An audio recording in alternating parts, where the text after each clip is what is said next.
अस्सलाम वालेकुम जी। इनाम भाई आज है आपको हम अपना देसी वंडा जो है वो तैयार कर रहे हैं, वो आपको दिखाते हैं इसमें क्या क्या क्या चीज़ें हम डालते हैं।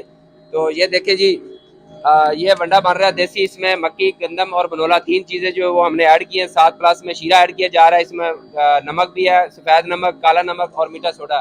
ये पांच आइटमें जो है मिक्स करके ये देसी खल वंडा जो है असल एक नंबर वो तैयार हो रहा है। आप अपना खुद का रवायती वंडा जो है वो दोस्तों तैयार करें। इसमें आपको इनका इंशाल्लाह जानवर का 100% जो है वो रिजल्ट मिलेगा।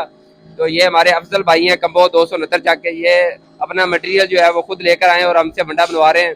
तो अफजल भाई का भी फीडबैक लेते हैं, इनसे पूछते हैं। और ये मक्की, गंदम और बनोला तीन चीज़ें जो है हम मजदूरी लेते हैं सिर्फ, और अपना मटेरियल आप खुद लेकर आएँ और हमसे वंडा बनवा सकते हैं जी। तो अस्सलाम वालेकुम जी। अफजल भाई क्या हाल है? वालेकुम सलाम। ठीक हो जी? शुक्र है, खैरियत है। अच्छा अफजल भाई, सब तो पहले साढ़े नाज़रीन ਨੂੰ ਦੱਸਿਆ ਜੇ ਇਹ ਵੰਡਾ ਤੁਸੀਂ ਤਿਆਰ ਕਰਾ ਰਹੇ ਜੇ, ਇਹਦੇ ਕੀ ਕੀ ਚੀਜ਼ਾਂ ਪਾਈਆਂ ਜੀ?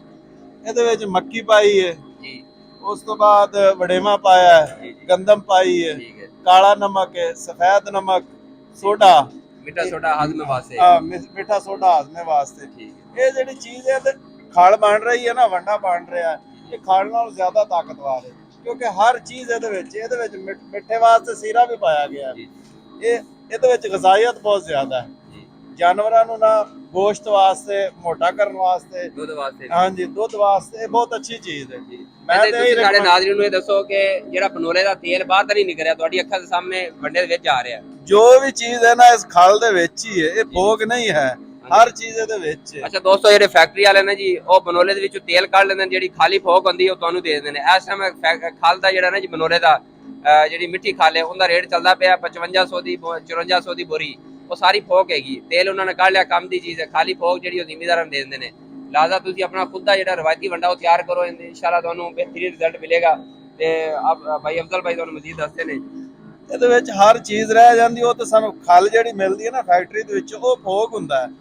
ਇਹਦੇ ਵਿੱਚ ਹਰ ਚੀਜ਼ ਹੈ। ਇਹਦੇ ਵਿੱਚ ਤੁਸੀਂ ਕੋਈ ਮਜ਼ੀਦ ਆਈਟਮਾਂ ਪਾਉਣੀਆਂ ਚਾਹਣ ਤੇ ਉਹ ਆਪਣੀ ਮਰਜ਼ੀ ਨਾਲ ਕੋਈ ਵੀ ਬੰਦਾ ਪਵਾ ਸਕਦਾ ਹੈ, ਲੇਕਿਨ ਆ ਜਿੰਨੀਆਂ ਚੀਜ਼ਾਂ ਪੈ ਗਈਆਂ ਨੇ ਕਾਫੀ ਨੇ। बेहतरीन माशाल्लाह दोस्तों, खुशबू आ रही। कलर देखो तुसी इस खाल दा जी, बेहतरीन एक खल वंडा तैयार कर हो रहा जी। ते लोकेशन साडी फोटाबाद शहर दे विच अपना फोटाबाद से रहमान टाउन डॉक्टर रॉ हॉस्पिटल दे नाल साडी शॉप है।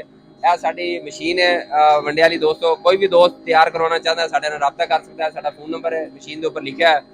ते इधर आ दिखा, यह दोस्तों साडा फोन नंबर है 0300 पूरा 81 371। इस नंबर से दोस्तों तुसी राब्ता करके साडे नाल कोई भी दोस्त मशवरा करना चाहता है। थल्ले दिखाओ जी, आ देख लो जी, तेल बिल्कुल बाहर नहीं निकलता पिया, इहदे विच ही है अपना मशीन दे वंडे दे विच आ रहा। ते बेहतरीन माशाल्लाह खल वंडा एक नंबर तैयार हो रही है।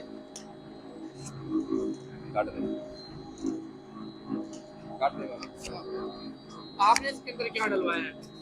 मैंने शबीर भाई को पहले भी बता दिया, अब दोबारा फिर बता देता हूँ। इसके अंदर गंदम है, मकई है और वड़ेमा है, बनोला, सीरा है, मीठा सोडा है, नमक काला, सफ़ेद, ये चीज़ें हैं। ये अच्छी बात है, हमें अपने जानवरों का अच्छी तरह ख्याल रखना चाहिए। हाँ, ये जानवरों की सेहत के लिए अच्छे हैं और गोश्त वगैरह, दूध वगैरह के लिए ये बहुत अच्छी चीज़ है।